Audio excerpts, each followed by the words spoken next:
और बातों में माहिर थी। उसकी मुस्कुराहट में कुछ ऐसा जादू था कि उस्मान उसमें खो गया। ये मुलाकातें बढ़ने लगीं, कभी किसी पार्क में, कभी किसी कॉफ़ी शॉप में। आयशा उस्मान से अपने शोहर के राय की शिकायत कहती वकास बेपरवाह है, वक्त नहीं देता। उस्मान, जो वकास को दोस्त समझता था, दिल ही दिल में शर्मिंदा रहता, मगर आयशा की बातों और तवज्जो का निशा कुछ और ही था। उस्मान के दिल में आयशा के लिए जज्बात पैदा होने लगे। वो इसे सच्चा प्यार समझ बैठा था।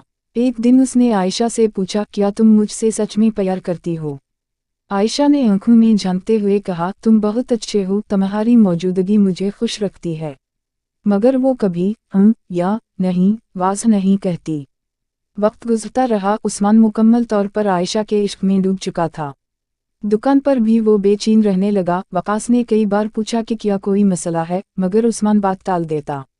एक दिन उस्मान ने आयशा को कॉल की, मगर फ़ोन बंद था। 2 दिन, 3 दिन, 1 हफ्ता गुजर गया, कोई राबता नहीं हुआ। आखिरकार वो खुद आयशा के घर के पास गया, जहाँ से वो मंजर देखा। आयशा वकास के साथ खुश व खुर्रम बैठी थी। उस्मान को देखकर चमकी, मगर फौरन मुस्कुराई, जैसे कुछ हवा ही न हो।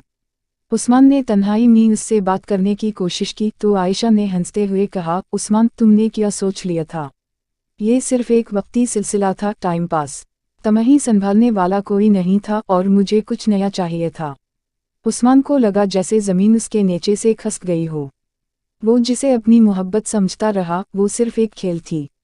उस दिन उस्मान ने आयशा की तरफ आखिरी बार देखा और बगैर कुछ कहे वहाँ से चला गया। अगले दिन दुकान पर उसने वकास को कहा, मैं अब यह काम नहीं कर सकता, कुछ ज़ाती वजूहात थीं। वकास ने हैरत से पूछा, क्यों, क्या हवा? मगर उस्मान ने मज़ीद कुछ न बताया। वो शहर छोड़कर चला गया, नई जिंदगी शुरू करने। मोहब्बत जो कभी उसके दिल को गरमाती थी, अब एक धुंधला सा दुख बन चुकी थी।